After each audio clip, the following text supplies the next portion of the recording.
ओम गणगणपते नमः। ओम गणगणपते नमः। ओम गणगणपते नमः। ओम नमः शिवाय। तारकासुर के सताए हुए देवताओं का ब्रह्मा जी को अपनी कष्ट कथा सुनाना, ब्रह्मा जी का उन्हें पार्वती के साथ शिव के विवाह के लिए उद्योग करने का आदेश देना, ब्रह्मा जी के समझाने से तारकासुर का स्वर्ग को छोड़ना और देवताओं का वहां रहकर लक्ष्य सिद्धि के लिए यत्नशील होना।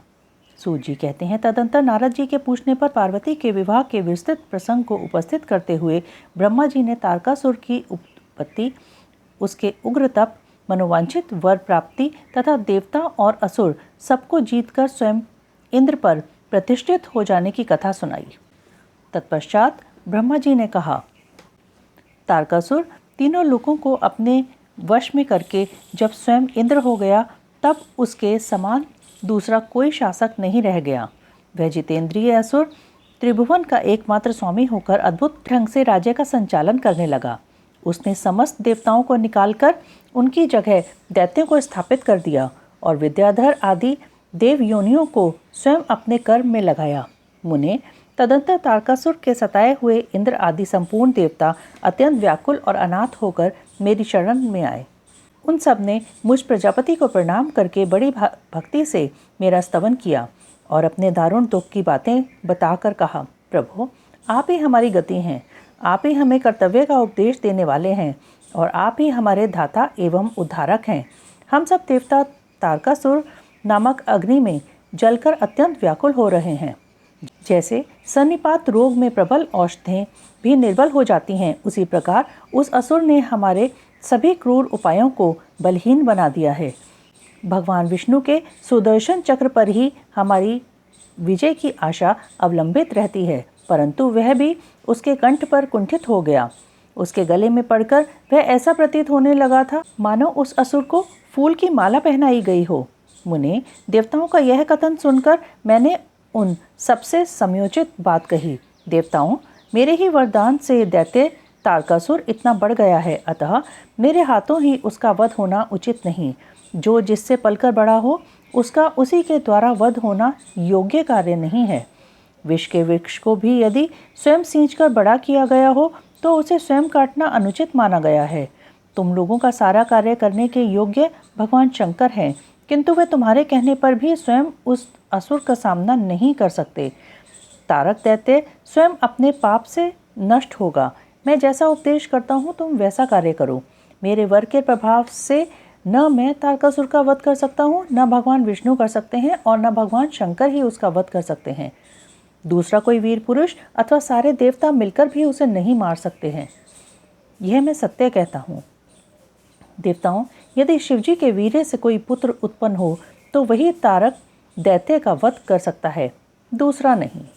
सुश्रेष्ठगण, इसके लिए जो उपाय मैं बताता हूँ उसे करो। महादेव जी की कृपा से वह उपाय अवश्य सिद्ध होगा। पूर्व काल में जिस दक्ष कन्या सती ने दक्ष के यज्ञ में अपने शरीर को त्याग दिया था, वही इस समय हिमालय पत्नी मेनका के गर्भ से उत्पन्न हुई है। यह बात तुम्हें भी विदित ही है।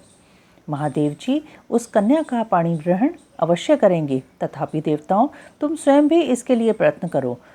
तुम अपने यत्न से ऐसा उद्योग करो जिससे मेनका कुमारी पार्वती में भगवान शंकर अपने वीर्य का आधान कर सकें। भगवान शंकर उधर रेता हैं, उनके वीर्य को प्रस्खलित करने में केवल पार्वती ही समर्थ हैं। दूसरी कोई अबला अपनी शक्ति से ऐसा नहीं कर सकती। गिरिराज की पुत्री वे पार्वती इस समय युवावस्था में प्रवेश कर चुकी हैं और हिमालय पर तपस्या में लगे हुए महादेव जी की प्रतिदिन सेवा करती हैं। अपने पिता हिमवान के कहने से काली शिवा अपनी 2 सखियों के साथ ध्यान परायण परमेश्वर शिव की साग्रह सेवा करती हैं।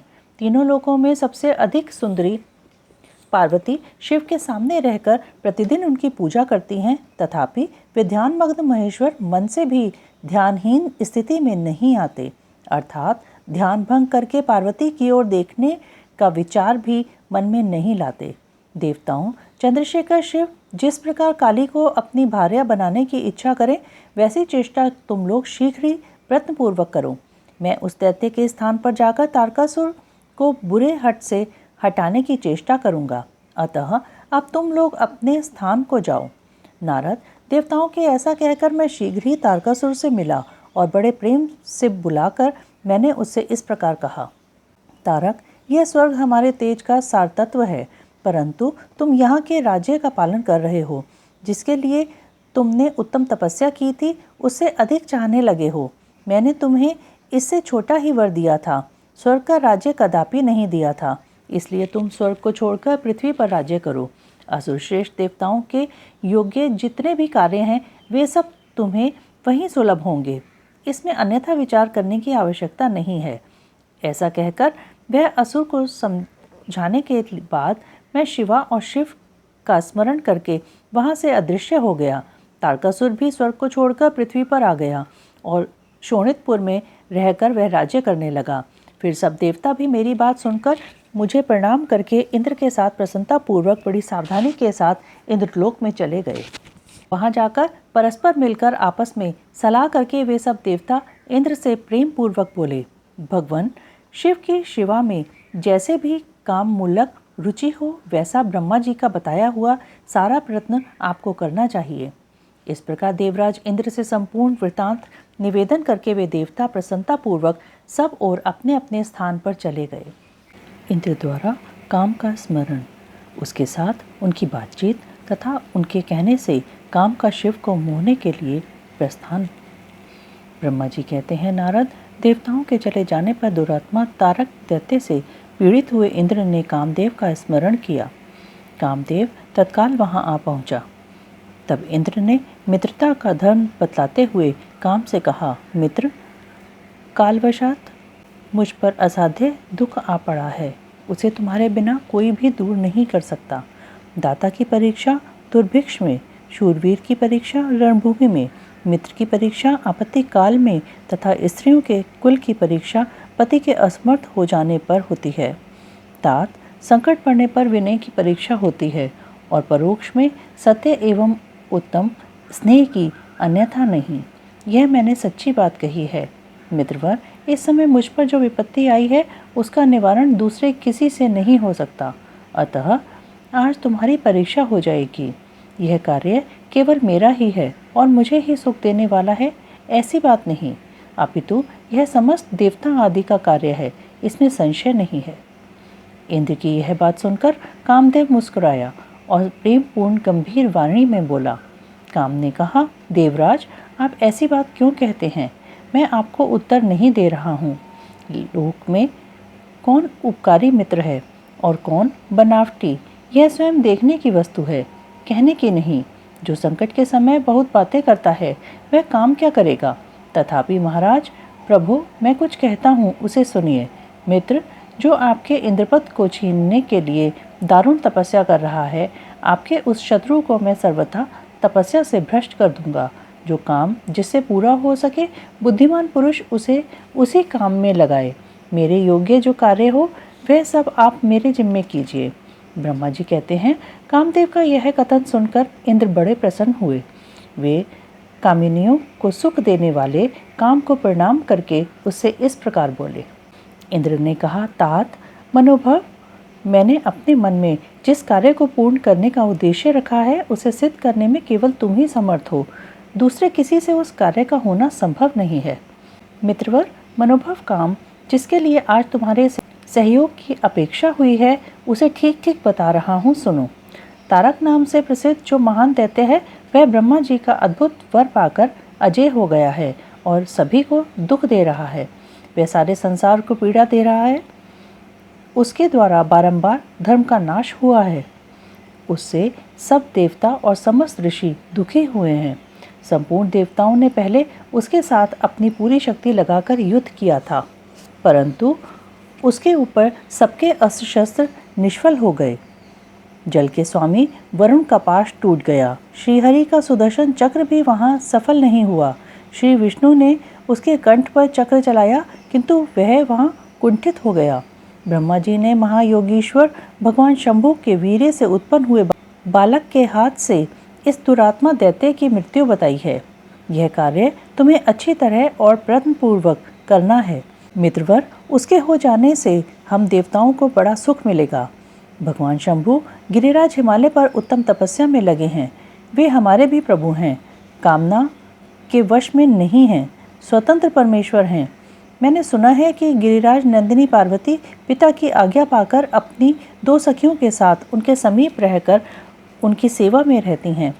उनका यह प्रयत्न महादेव जी को पति रूप में प्राप्त करने के लिए ही है, परंतु भगवान शिव अपने मन को संयम नियम से वश में रखते हैं। मार जिस तरह भी उनकी पार्वती में अत्यंत रुचि हो जाए, तुम्हें वैसा ही प्रयत्न करना चाहिए। यही कार्य करके तुम कृतार्थ हो जाओगे और हमारा सारा दुख नष्ट हो जाएगा। इतना ही नहीं, लोक में तुम्हारा स्थायी प्रताप फैल जाएगा।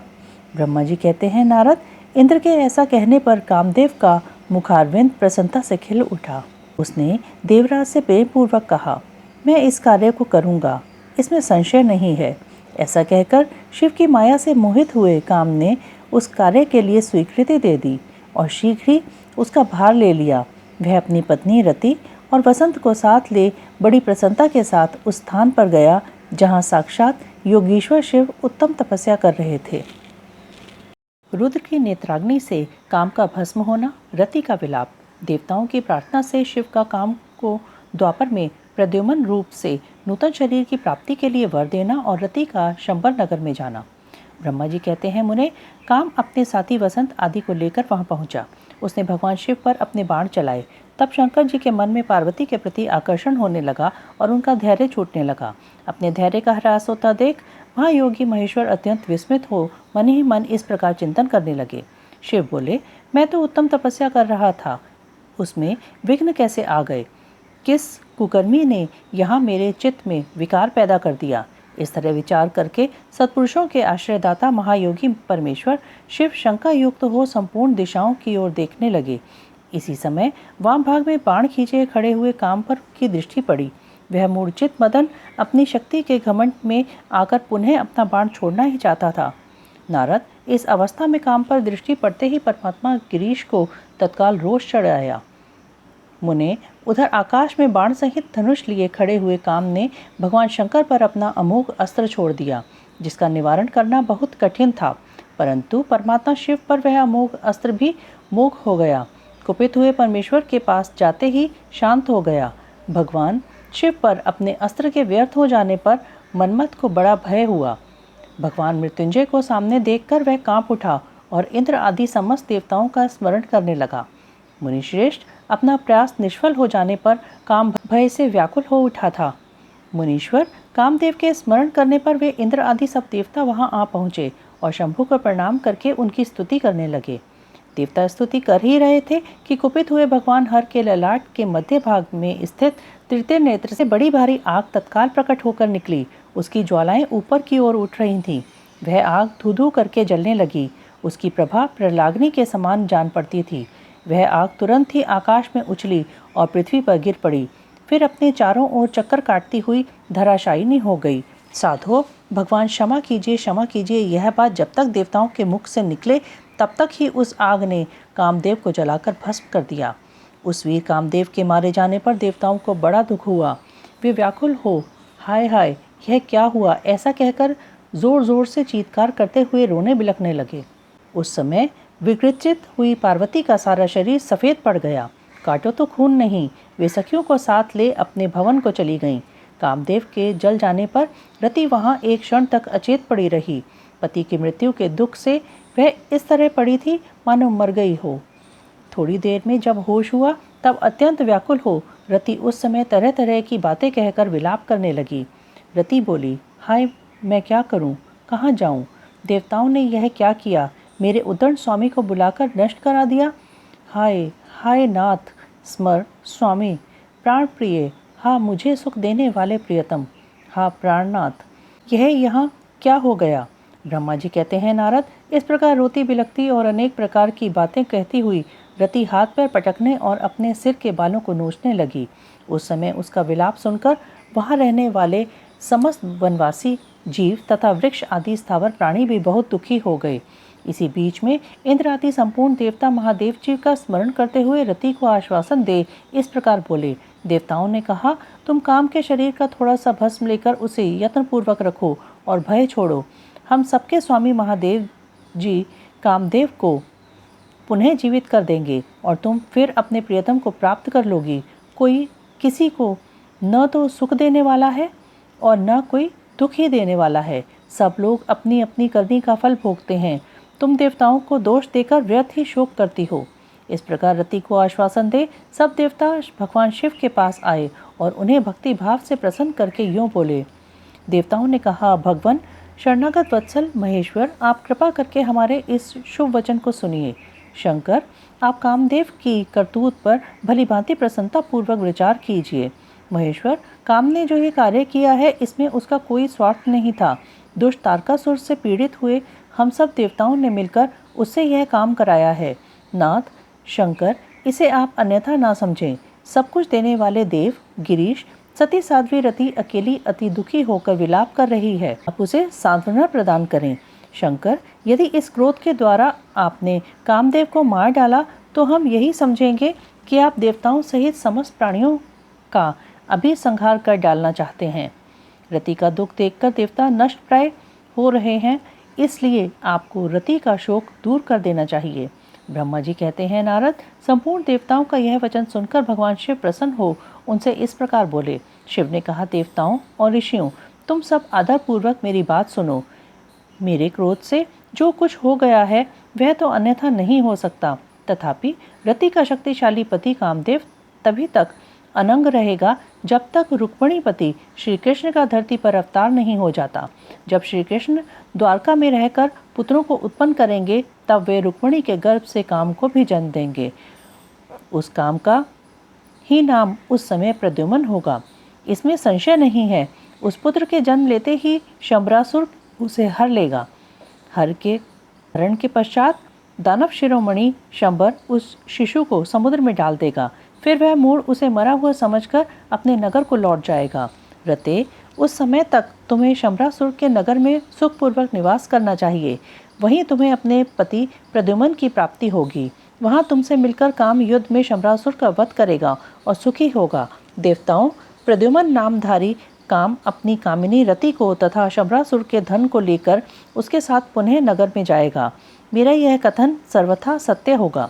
ब्रह्मा जी कहते हैं, नारद, भगवान शिव की यह बात सुनकर देवताओं के चित्त में कुछ उल्लास हुआ और वे उन्हें प्रणाम करके दोनों हाथ जोड़ विनीत भाव से बोले। देवताओं ने कहा, देव देव महादेव करुणा सागर प्रभो, आप कामदेव को शीघ्र जीवन दान दें तथा रति के प्राणों की रक्षा करें। देवताओं की यह बात सुनकर सबके स्वामी करुणा सागर परमेश्वर शिव पुनः प्रसन्न होकर बोले, देवताओं, मैं बहुत प्रसन्न हूँ। मैं काम को सबके हृदय में जीवित कर दूंगा। वह सदा मेरा गढ़ होकर विहार करेगा। अब अपने स्थान को जाओ, मैं तुम्हारे दुख का सर्वथा नाश कर दूंगा। ऐसा कहकर रुद्रदेव उस समय स्तुति करने वाले देवताओं के देखते देखते अंतर्ध्यान हो गए। देवताओं का विस्मय दूर हो गया और वे सबके सब प्रसन्न हो गए। मुने तदंतर रुद्र की बात पर भरोसा करके स्थिर रहने वाले देवता रति को उनका कथन सुनाकर आश्वासन दे अपने अपने स्थान को चले गए। मुनीश्वर, काम पत्नी रति शिव के बताए हुए शंबर नगर को चली गई तथा रुद्रदेव ने जो समय बताया था उसकी प्रतीक्षा करने लगी। ब्रह्मा जी का शिव की क्रोधाग्नि को वडवानल की संज्ञा दे समुद्र में स्थापित करके संसार के भय को दूर करना, शिव के विरह से पार्वती का शोक तथा नारद जी के द्वारा उन्हें तपस्या के लिए उपदेश पूर्वक पंचाक्षर मंत्र की प्राप्ति। ब्रह्मा जी कहते हैं, नारद, जब भगवान रुद्र के तीसरे नेत्र से प्रकट हुई अग्नि ने कामदेव को शीघ्र जलाकर भस्म कर दिया, तब वह बिना किसी प्रयोजन के ही प्रज्वलित हो सब ओर फैलने लगी। इससे चराचर प्राणियों सहित तीनों लोकों में महान हाहाकार मच गया। तात संपूर्ण देवता और ऋषि तुरंत मेरी शरण में आए। उन सब ने अत्यंत व्याकुल होकर मस्तक झुका दोनों हाथ जोड़कर मुझे प्रणाम किया और मेरी स्तुति करके वह दुख निवेदन किया।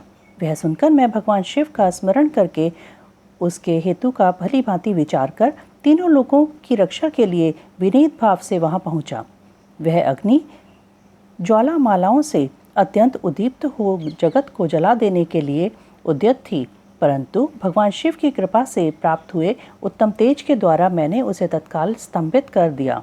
मुने, त्रिलोकी को दग्ध करने की इच्छा रखने वाली उस क्रोधमय अग्नि को मैंने एक ऐसे घोड़े के रूप में परिणत कर दिया जिसके मुख से सौम्य ज्वाला प्रकट हो रही थी।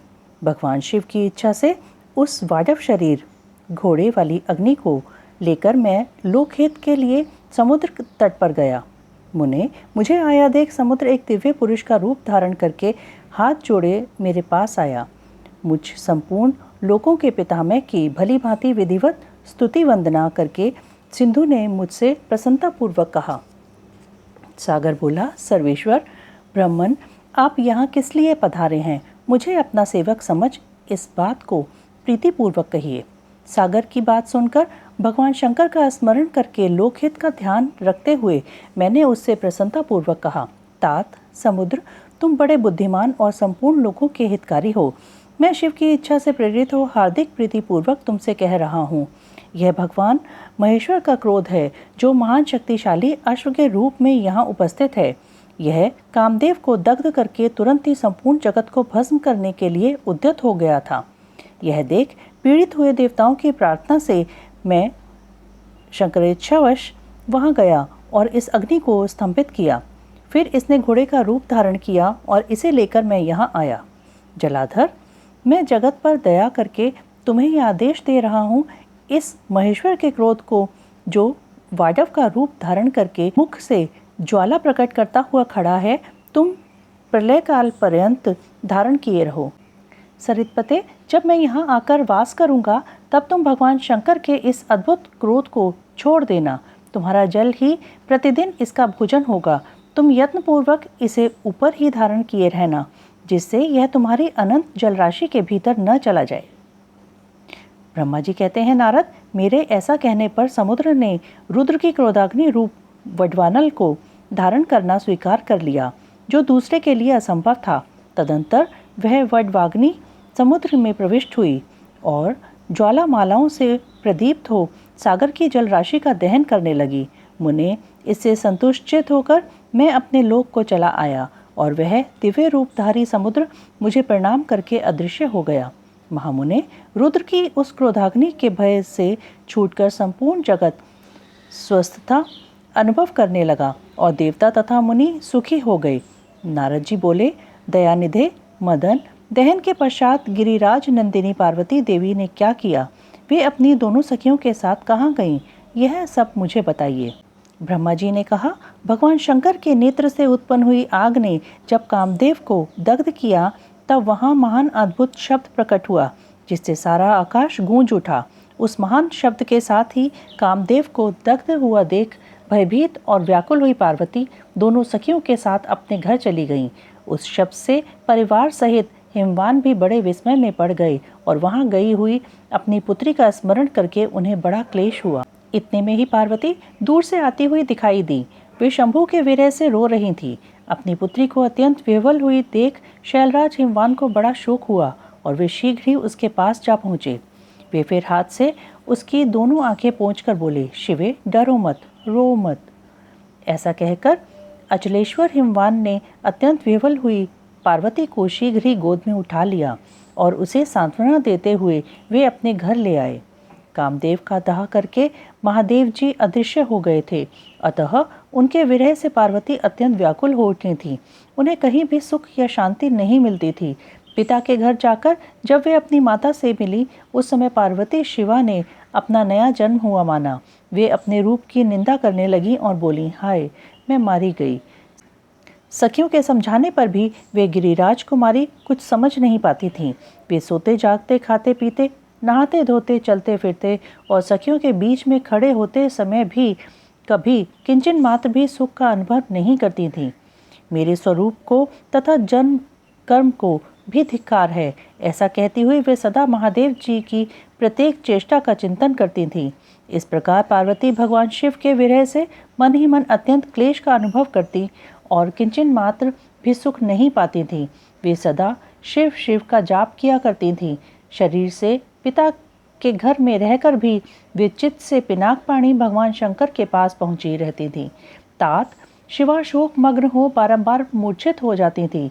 शैलराज हिमवान, उनकी पत्नी मेनका तथा उनके मैनाक आदि सभी पुत्र जो बड़े उदार चेता थे, उन्हें सदा सांत्वना देते रहते थे, तथापि वे भगवान शंकर को भूल न सकीं।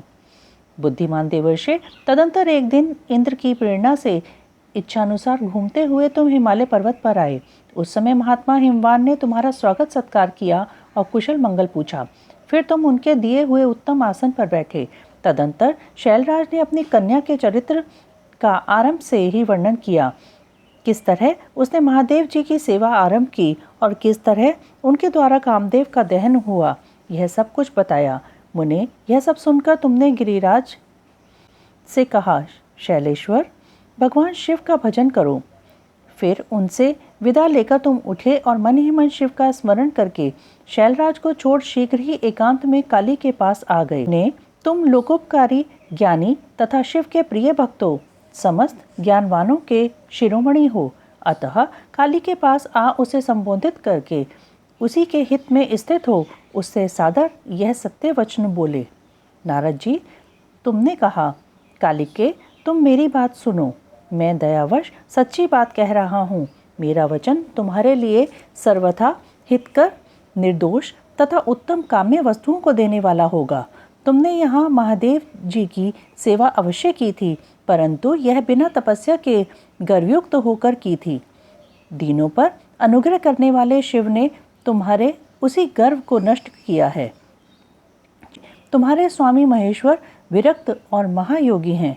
उन्होंने केवल कामदेव को जलाकर जो तुम्हें सकुशल छोड़ दिया है, उसमें यही कारण है कि वे भगवान भक्त वत्सल हैं। अतः तुम उत्तम तपस्या में संलग्न हो चिरकाल तक महेश्वर की आराधना करो।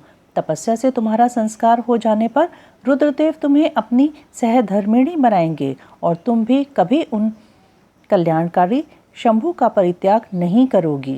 देवी, तुम हठ पूर्वक शिव को अपनाने का यत्न करो। शिव के सिवा दूसरे किसी को अपना पति स्वीकार न करना। ब्रह्मा जी कहते हैं, मुने, तुम्हारी यह बात सुनकर गिरिराज कुमारी काली कुछ उल्लसित तुमसे हाथ जोड़कर प्रसन्नता पूर्वक बोली। शिवा ने कहा, प्रभु, आप सर्वज्ञ तथा जगत का उपकार करने वाले हैं। मुने, मुझे रुद्रदेव की आराधना के लिए कोई मंत्र दीजिए। ब्रह्मा जी कहते हैं, नारद, पार्वती का यह वचन सुनकर तुमने पंचाक्षर शिव मंत्र नमः शिवाय का उन्हें विधि पूर्वक उपदेश किया। साथ ही उस मंत्र राज में श्रद्धा उत्पन्न करने के लिए तुमने उसका सबसे अधिक प्रभाव बताया। नारद, तुम बोले, देवी, इस मंत्र का परम अद्भुत प्रभाव सुनो। इसके श्रवण मात्र से भगवान शंकर प्रसन्न हो जाते हैं। यह मंत्र सब मंत्रों का राजा और मनोवांछित फल को देने वाला है। भगवान शंकर को बहुत ही प्रिय है तथा साधक को भोग और मोक्ष देने में समर्थ है। सौभाग्यशालिनी, इस मंत्र का विधि पूर्वक जप करने से तुम्हारे द्वारा आराधित हुए भगवान शिव अवश्य ही शीघ्र तुम्हारी आंखों के सामने प्रकट हो जाएंगे। शिवे, संतोष आदि नियमों से तत्पर रहकर भगवान शिव के स्वरूप का चिंतन करती हुई तुम पंचाक्षर मंत्र का जप करो। इससे आराध्य देव शिव शीघ्र ही संतुष्ट होंगे। साध्वी, इस तरह तपस्या करो। तपस्या से महेश्वर वश में हो सकते हैं। तपस्या से ही सबको मनवांछित फल की प्राप्ति होती है, अन्यथा नहीं। ब्रह्मा जी कहते हैं, नारद, तुम भगवान शिव के प्रिय भक्त और इच्छानुसार विचरने वाले हो। तुमने काली से उपरोक्त बात कहकर देवताओं के हित में तत्पर हो स्वर्गलोक को प्रस्थान किया। तुम्हारी बात सुनकर उस समय पार्वती बहुत प्रसन्न हुई। उन्हें परम उत्तम पंचाक्षर मंत्र प्राप्त हो गया था। शिव की आराधना के लिए पार्वती की दुष्कर तपस्या। ब्रह्मा जी कहते हैं, देवर्षि, तुम्हारे चले जाने पर प्रफुल्लित हुई इस पार्वती ने महादेव जी को तपस्या से ही साध्य माना और तपस्या के लिए ही मन में निश्चय किया। तब उन्होंने अपनी सखी जया और विजया के द्वारा पिता हिमाचल और माता मेना से आज्ञा मांगी। पिता ने तो स्वीकार कर लिया, परंतु माता मेना ने स्नेहवश अनेक प्रकार से समझाया और घर से दूर वन में जाकर तप करने से पुत्री को रोका। मेना ने तपस्या के लिए वन में जाने से रोकते हुए, ओ माँ, बाहर न जाओ, ऐसा कहा। इसलिए उस समय शिवा का नाम उमा हो गया। मुने, शैलराज की प्यारी पत्नी मेना के रोकने से शिवा को दुखी हुई जान अपना विचार बदल दिया और पार्वती को तपस्या के लिए जाने की आज्ञा दे दी। मुनिश्रेष्ठ, माता की वह आज्ञा पाकर उत्तम व्रत का पालन करने वाली पार्वती ने भगवान शंकर का स्मरण करके अपने मन में बड़े सुख का अनुभव किया। माता पिता को प्रसन्नता पूर्वक प्रणाम करके शिव के स्मरण पूर्वक दोनों सखियों के साथ वे तपस्या करने के लिए चली गईं। अनेक प्रकार के प्रिय वस्त्रों का परित्याग करके पार्वती ने कटी प्रदेश में सुंदर मूंज की मेखला बांध शीघ्र ही वक्कल धारण कर लिए। हार का परिहार करके उत्तम मृगचर्म को हृदय से लगाया। तत्पश्चात वे तपस्या के लिए गंगावतरण तीर्थ की ओर चलीं, जहाँ ध्यान लगाते हुए भगवान शंकर ने कामदेव को दग्ध किया था। हिमालय का वह शिखर गंगावतरण के नाम से प्रसिद्ध है। वही परम उत्तम श्रृंगी तीर्थ में पार्वती ने तपस्या प्रारंभ की। गौरी के तप करने से ही उसका गौरी शिखर नाम हो गया। मुने शिवा ने अपने तप की परीक्षा के लिए वहां बहुत से सुंदर एवं पवित्र वृक्ष लगाए जो फल देने वाले थे। सुंदरी पार्वती ने पहले भूमि शुद्ध करके वहां एक वेदी का निर्माण किया। तदंतर ऐसी तपस्या आरंभ की जो मुनियों के लिए भी दुष्कर थी। वे मन सहित संपूर्ण इंद्रियों को शीघ्र ही काबू में करके उस वेदी पर उच्च कोटि की तपस्या करने लगी। ग्रीष्म ऋतु में अपने चारों ओर दिन रात आग जलाए रखकर वे बीच में बैठती और निरंतर पंचाक्षर मंत्र का जप करती रहती थीं। वर्षा ऋतु में वेदी पर सुस्थिर आसन से बैठकर अथवा किसी पत्थर की चट्टान पर ही आसन लगाकर वे निरंतर वर्षा की जलधारा से भीगती रहती थीं। शीतकाल में निराहार रहकर भगवान शंकर के भजन में तत्पर हो वे सदा शीतल जल के भीतर खड़ी रहती तथा रात भर बर्फ की चट्टानों पर बैठा करती थीं। इस प्रकार तप करते हुए पंचाक्षर मंत्र के जप में संलग्न हो शिवा संपूर्ण मनवांचित फलों के दाता शिव का ध्यान करती थीं। प्रतिदिन अवकाश मिलने पर वे सखियों के साथ अपने लगाए हुए वृक्षों को प्रसन्नतापूर्वक सींचती और वहां पधारे हुए अतिथि का आतिथ्य सत्कार भी करती थीं। शुद्ध चित्त वाली पार्वती ने प्रचंड आंधी, कड़ाके की सर्दी, अनेक प्रकार की वर्षा तथा दुस्सह धूप का भी सेवन किया। उनके ऊपर वहां नाना प्रकार के दुख आए, परंतु उन्होंने उन सबको कुछ नहीं गिना। मुने वे केवल शिव में मन लगाकर वहां सुस्थिर भाव से खड़ी या बैठी रहती थी। उनका पहला वर्ष फलाहार में बीता और दूसरा वर्ष उन्होंने केवल पत्ते चबाकर बिताया। इस तरह तपस्या करती हुई देवी पार्वती ने क्रमशः असंख्य वर्ष व्यतीत कर दिए। तदंतर हिमवान की पुत्री शिवा देवी पत्ते खाना भी छोड़कर सर्वथा निराहार रहने लगी, तो भी तपश्चर्या में उनका अनुराग बढ़ता ही गया। हिमाचल पुत्री शिवा ने भोजन के लिए पर्ण का भी परित्याग कर दिया, इसलिए देवताओं ने उनका नाम अपर्णा रख दिया। इसके बाद पार्वती भगवान शिव के स्मरण पूर्वक एक पैर से खड़ी हो पंचाक्षर मंत्र का जप करती हुई बड़ी भारी तपस्या करने लगी। उनके अंग चीर और वक्कल से ढके थे। वे मस्तक पर जटाओं का समूह धारण किए रहती थीं। इस प्रकार शिव के चिंतन में लगी हुई पार्वती ने अपनी तपस्या के द्वारा मुनियों को जीत लिया। उस तपोवन में महेश्वर के चिंतन पूर्वक तपस्या करती हुई काली के 3000 वर्ष बीत गए। तदंतर जहाँ महादेव जी ने 60,000 वर्षों तक तप किया था, उस स्थान पर क्षणभर ठहर कर शिवा देवी इस प्रकार चिंता करने लगी, क्या महादेव जी इस समय यह नहीं जानते कि मैं उनके लिए नियमों के पालन में तत्पर हो तपस्या कर रही हूँ? फिर क्या कारण है कि सुदीर्घ काल से तपस्या में लगी हुई मुझ सेविका के पास वे नहीं आए? लोक में, वेद में और मुनियों द्वारा सदा गिरीश की महिमा का गान किया जाता है।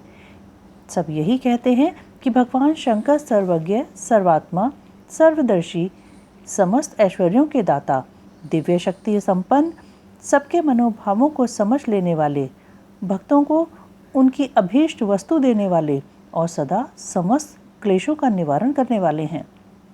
यदि मैं समस्त कामनाओं का परित्याग करके भगवान वृषभध्वज में अनुरक्त हुई हूँ, तो वे कल्याणकारी भगवान शिव यहाँ मुझ पर प्रसन्न हों। यदि मैंने नारद तंत्रोक्त शिव पंचाक्षर मंत्र का सदा उत्तम भक्ति भाव से विधि पूर्वक जप किया हो, तो भगवान शंकर मुझ पर प्रसन्न हों। यदि मैं सर्वेश्वर शिव की भक्ति से युक्त एवं निर्विकार हूँ, तो भगवान शंकर मुझ पर अत्यंत प्रसन्न हों। इस तरह नित्य चिंतन करती हुई जटा वक्कल धारिणी निर्विकारा पार्वती मुंह नीचे किए सुदीर्घ काल तक तपस्या में लगी रहीं। उन्होंने ऐसी तपस्या की जो मुनियों के लिए भी दुष्कर थी। वहां उस तपस्या का स्मरण करके पुरुषों को बड़ा विस्मय हुआ। महर्षि, पार्वती की तपस्या का जो दूसरा प्रभाव पड़ा था, उसे भी इस समय सुनो। जगदम्बा पार्वती का वह महान तप परम आश्चर्यजनक था, जो स्वभावतः एक दूसरे के विरोधी थे। ऐसे प्राणी भी उस आश्रम के पास जाकर उनकी तपस्या के प्रभाव से विरोध रहित हो जाते थे। सिंह और गौ आदि सदा रागादि दोषों से संयुक्त रहने वाले पशु भी पार्वती के तप की महिमा से वहां परस्पर बाधा नहीं पहुंचाते थे। मुनिश्रेष्ठ, इनके अतिरिक्त जो स्वभावतः एक दूसरे के वैरी हैं, वे चूहे, बिल्ली आदि दूसरे जीव भी उस आश्रम पर कभी रोष आदि विकारों से युक्त नहीं होते थे। वहाँ के सभी वृक्षों में सदा फल लगे रहते थे। भांति भांति के तृण और विचित्र पुष्प उस वन की शोभा बढ़ाते थे। वहाँ का सारा वन प्रांत कैलाश के समान हो गया, पार्वती के तप की सिद्धि का साकार रूप बन गया। ओम नमः शिवाय, ओम नमः शिवाय, ओम नमः शिवाय।